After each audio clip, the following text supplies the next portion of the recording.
అందుకే నమస్తే నేను మీ Pavan welcome to our channel. ఈ వైసీపీ నాయకులు సోషల్ మీడియాలో ఎవరైతే తప్పుడు పోస్టులు పెడతా ఉన్నారో వాళ్ళందరికీ సపోర్ట్గా నిలబడతా ఉన్నాడు. ఈ గోరంట్ల మాధవ్ కూడా మహిళలతోని ప్రైవేట్ పార్ట్ చూపిస్తూ మాట్లాడే వ్యక్తి కూడా మహిళల గురించి అసభ్యకరంగా పోస్టులు పెట్టే వ్యక్తులకి సపోర్ట్గా నిలబడతా ఉన్నారు. మనం ఎవరో గురించి మాట్లాడతలేము. రీసెంట్గా అరెస్ట్ అయిన భాస్కర్ రెడ్డి అనే వ్యక్తి గురించి మాట్లాడుతూ ఉన్నాం. ఆ భాస్కర్ రెడ్డికి సపోర్ట్ చేస్తాం మాట్లాడుతూ ఉన్నాడు.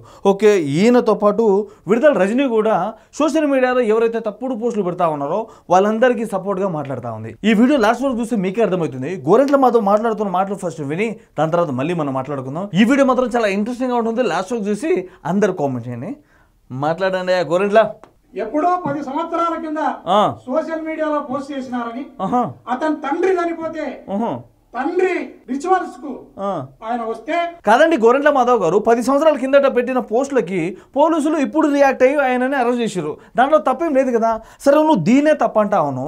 మరి రీసెంట్గా చేబ్రోలు కిరణ్ అనే వ్యక్తి జగన్మోహన్ రెడ్డి వాళ్ళ సతీమణి గురించి ఏదో 4 మాటలు మాట్లాడారని చెప్పి నువ్వైతే చంపేస్తా, నరికేస్తా, నువ్వు భారతిరెడ్డి గురించి మాట్లాడతావు అగిట్లని చెప్పి కొట్టడానికి వెళ్ళినావు. మరి అది తప్పు కదా. సరే, 10 సంవత్సరాల కిందట మహిళల గురించి తప్పుగా పోస్టులు పెట్టిన వ్యక్తిని ఇప్పుడు అరెస్ట్ చేస్తే అది తప్పంటున్నావు. మరి చేబ్రోలు కిరణ్ విషయంలో నువ్వు కొట్టడానికి వెళ్ళినప్పుడు అది ఏమంటారండి? సరే, ఆ కేసులో కూడా నువ్వు జైలుకు పోయించినావు. అది పక్కన పెట్టేసి దాన్ని పక్కన పెట్టి అతన్ని అత్యంత దుర్మార్గంగా అరెస్ట్ చేసి కొట్టి హింస పెట్టి వాళ్ళను ఆ పిల్లవాడిని జైలు పంపించడం జరిగింది కదండి. భాస్కర్ రెడ్డిని అరెస్ట్ చేయడం తప్పంటున్నారు. వైఎస్ఆర్సీపీ పార్టీ అధికారులు ఉన్నప్పుడు రఘురామకృష్ణ గారిని పోలీసులతో ఏ విధంగా కొట్టించారో అది గుర్తుకొస్తలేదా మీకు? సరే, ఆ విషయంలో జగన్మోహన్ రెడ్డి గారిని ఇప్పుడు జైల్లో పెట్టాలి కదా. పెడతలేదు ఎందుకు అంటే మీరు అప్పట్లో తప్పు చేశారు గిట్లని చెప్పి ఒప్పుకున్నట్టే కదా. అరే, మీరు కూడా మాట్లాడుతున్నారండి మహిళల మీద తప్పుడు పోస్టులు పెట్టే వాళ్ళ గురించి. మీరు చేసిన తప్పు వీడియో కాల్ చేసి ప్రైవేట్ పార్ట్ చూపించుకుంటూ మాట్లాడిందే కాకుండా గట్లాంటి వాళ్ళకి మీరు సపోర్ట్ చేస్తూ ఉన్నారంటే చూడండి మీ వైఎస్ఆర్సీపీ పార్టీలో ఎట్లాంటి వాళ్ళు ఉన్నారో. నేను పోలీసు వాళ్ళకు ఒకటే చెప్తున్నా, చంద్రబాబు నాయుడు తుపాకీ భుజం మాత్రం మీది, మీ భుజం మీద తుపాకీని పెట్టి ఈయన ఒక పోలీస్ అయి ఉండి ఇట్లాంటి మాటలు మాట్లాడుతూ ఉన్నాడంటే ఈ వైఎస్ఆర్సీపీ పార్టీలో ఎంత బ్రెయిన్లెస్ వాళ్ళు ఉన్నారో అర్థమవుతలేదా మీకు? అరే, ఈ వైసీపీ నాయకులు అధికారాలు ఉన్నప్పుడు రోడ్డు మీద పోలీసులతో ఏ విధంగా కొట్టించిన విషయాలు మనం చూడలేదంటారా? సరే, మీరు చూడలేదంటారా? సరే, చూడని వాళ్ళు ఎవరైనా ఉంటే జగన్మోహన్ రెడ్డి హయాంలో పోలీసులు ఏ విధంగా అమరావతి రైతులు కావచ్చు, డాక్టర్లు కావచ్చు, స్టూడెంట్స్ కావచ్చు, వాళ్ళందరి మీద ఈ వైసీపీ నాయకులు కక్షలు తీర్చుకుంటే ఈయన వచ్చి పద్ధతి అయిన మాటలు మాట్లాడుతూ ఉన్నాడు. ఏంటండి గోరింట్ల గారు, అసలు మీరు మాట్లాడితే ఏమైనా మీకు అర్థమవుతుందా? ఫస్ట్ మీరు వీడియో కాల్ చూపించుకుంటా మాట్లాడడం బంద్ చేయండి. దాని తర్వాత మీరు ముందుకు వచ్చి మాట్లాడండి. ఇప్పుడు ఇంకొకటి వస్తాడు చూడండి. ఈయనైతే అందరికీ తెలిసిన వ్యక్తే. గత 10 సంవత్సరాల నుంచి ఈ 2 రాష్ట్రాలకి రాకుండా ఇక దొంగతనంగా తిరుగుతూ ఉన్నాడు. ఇన్ కేసు ఈయన ఒక్కసారి ఈ తెలుగు రాష్ట్రాల్లో అడుగు పెట్టిండు అనుకో ఇంకా మళ్ళీ బయటికి పోయేటోడే లేడిగా. ఇది చూడండి. ఈయన అందరికి తెలిసిన వ్యక్తే పంచ్ ప్రభాకర్ రెడ్డి. ఈయనైతే ఒక్కసారి ఆంధ్ర రాష్ట్రానికి వచ్చి చూస్తే చాలు ఇక జైలుకి పోయినట్టే. ఈయననైతే కుక్కను కొట్టినట్టు కొట్టచ్చు. ఈయన మాట్లాడిన మాటలు అండి మామూలుగా అంటే మామూలుగా మాట్లాడాల. అరే, అంత గలీజ్గా ఇప్పటివరకు ఎవ్వరూ మాట్లాడకపోవచ్చు. అంత గలీజ్గా మాట్లాడిన వ్యక్తికి వైఎస్ఆర్సీపీ పార్టీలో మెయిన్ లీడ్ చేస్తూ ఉన్నాడు.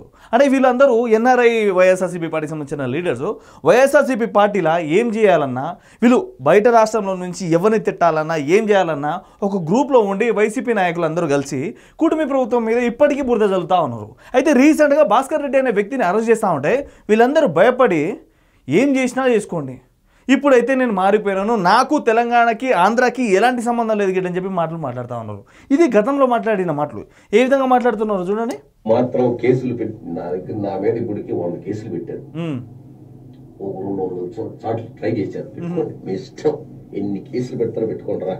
ఇగో గిట్లాంటి మాటలు మాట్లాడే వ్యక్తులకి నిజంగా మీరేమంటారు చెప్పండి? ఈ పంచ ప్రభాకర్ మాట్లాడిన మాటలు నిజంగా వినిపిస్తే నిజంగా అంత గలీజ్గా ఉంటాయి. గట్లాంటి వ్యక్తులకి వైఎస్ఆర్సీపీ పార్టీ వాళ్ళు సపోర్ట్ చేస్తూ ఉన్నారు. సరే, ఇట్లాంటి వ్యక్తులని ఎవరైనా పోలీసులు అరెస్ట్ చేస్తే ఈ కూటమి ప్రభుత్వం అక్రమంగా అరెస్ట్ చేస్తుంది గిట్లని చెప్పి మాట్లాడుతూ ఉన్నారు. అరే, ఏమైనా గడ్డి తింటుర్రా, ఏం చేస్తూ ఉన్నారు మీకు? అసలు ఇట్లాంటి వాళ్ళని మేపడమే తప్పంటే మళ్ళీ వీళ్ళకి మీరు సపోర్ట్ ఇస్తూ ఉన్నారంటే మీ వైసీపీ పార్టీ ఎలాంటిదో మీరు ఒకసారి అర్థం చేసుకోండి. ఇటు చూడండి. మళ్ళీ ఇప్పటికి 100 కేసులు పెట్టారు. మీ ఇష్టం, ఎన్ని కేసులు పెడతారో పెట్టుకోండిరా.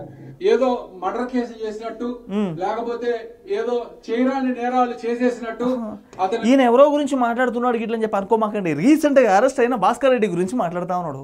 ఆయన మహిళల గురించి అసభ్యకరంగా పోస్టులు పెట్టింది అసలు తప్పే కాదంట. ఏదో మర్డర్ చేసినట్టు, ఏదో మానభంగాలు చేసినట్టు, ఆయన మీద అన్నిగన కేసులు ఎందుకు పెట్టాలి గిట్లని చెప్పి మాట్లాడుతూ ఉన్నాడు. మరి మీరు దగ్గర నుండి పెట్టించారు కదా, ఆ నొప్పి మీకు తెలియదు. సరే, ఎవరినైతే తిట్టిరో వాళ్ళకి తెలుస్తుంది ఆ నొప్పి ఏంటో. అరే, మీ ఇంట్లో వాళ్ళ మీద ఎవరైనా తప్పుడు పోస్టులు పెడితే ఆ నొప్పి ఏంటో మీకు తెలుస్తుంది. మీ వైసీపీ నాయకులందరూ కలిసి వేరే వాళ్ళ ఇంట్లో వాళ్ళ మీద తప్పుడు పోస్టులు పెడితే ఆ నొప్పి ఏంటో మీకు ఎట్లా తెలుస్తుంది చెప్పండి. సో ఎవడైతే తప్పుడు పోస్టులు పెట్టిండో వాడిని పోలీసులు అరెస్ట్ చేసారు. మీకేం వస్తుంది అసలు? మీ బాధ ఏంటి? వాడిని అరెస్ట్ చేసినందుక లేకుండా మిమ్మల్ని అరెస్ట్ చేయలేనుక ఏంటి? ఏదో ఒకటి క్లారిటీ చేయండి. మీద ఏదో అసలు ఫోక్సో కేసుల్లో చట్టాల్లో ఉన్నట్టు ఆయన్ని అతి దారుణంగా ఈ కాలంలో కూడా అంత పైశాచికంగా పోలీసులు చాలా దారుణంగా కొట్టి ఆయన చిత్రహింసలు గురి చేయడం జరిగింది. చిత్రహింసలు కాదు, కుక్కను కొట్టినాడు కొట్టాలా, కుక్కను కొట్టినట్టు. అర్థమవుతుందా? ఎట్లా కొట్టాలంటే మీ అందరినీ రోడ్డు మీద బట్టలు కూడా తీసేసి రోడ్డు మీద పండబెట్టి మహిళల గురించి అట్లాంటి మాటలు మాట్లాడతావారా, మహిళల్ని తిడతావారా ఇట్లని చెప్పి మాట్లాడుతూ మహిళలతోనే చెప్పులు తీసుకుని కొట్టియాలి మేము అందరినీ. మీ ఇంట్లో మహిళలు లేరా? మీ ఇంట్లో కూతుర్లు లేరా? మీ ఇంట్లో అమ్మలు లేరా? అరే, ఒకళ్ళ గురించి మాట్లాడుతున్నప్పుడు మన ఇంట్లో కూడా మహిళలు ఉన్నారు ఇట్లని చెప్పి ఆలోచించరా? ఇప్పుడైతే ఈ సైబరాబాద్ మొక్క కూడా మాట్లాడుతుంది. ఈ విడుదల రజని పర్సనల్ పిఏ కూడా అసభ్యకరంగా పోస్టులు పెట్టడం, ట్రోల్స్ చేయడం, చంద్రబాబు గారి గురించి, పవన్ కళ్యాణ్ గారి ఫ్యామిలీ గురించి, నారా లోకేష్ గారిని అయితే బాడీ షేమింగ్ చేస్తూ పోస్టులు పెట్టిన వ్యక్తిని అరెస్ట్ చేస్తే ఈమె కూడా వాళ్ళకి సపోర్ట్ ఇస్తా మాట్లాడుతూ ఉంది. అసలు ఎక్కడ దరిద్రం? ఈ దరిద్రం అంతా ఈ వైఎస్ఆర్సీపీ పార్టీలోనే ఉండడం మన పెద్ద దరిద్రం అవుతుంది.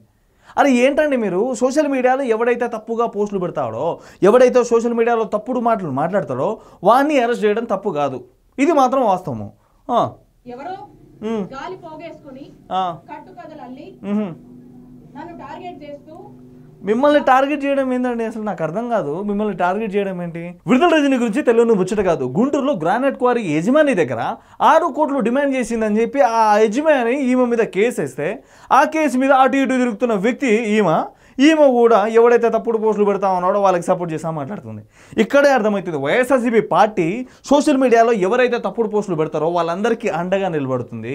వైఎస్ఆర్సీపీ పార్టీ ఎవరైతే సోషల్ మీడియాలో తిట్టేవాడిని ఉంటుందో గట్టిగా సపోర్ట్ చేస్తుంది. ఈయన్ని తిట్టండి, ఆని తిట్టండి, గిట్లండి దగ్గరుండి సపోర్ట్ చేసేది ఈ వైఎస్ఆర్సీపీ పార్టీ. సో వీళ్ళ గురించి మీరేమనుకుంటా ఉన్నారో ఒకసారి గట్టి కామెంట్ చేయండి. సో ఇదండి ఈ వీడియో గిట్లా మీకు ఎట్లా అనిపించిందో కిందికి వచ్చి కామెంట్ చేయండి. సబ్స్క్రైబ్ చేయడం మాత్రం అసలు మర్చిపోకండి. Thank you.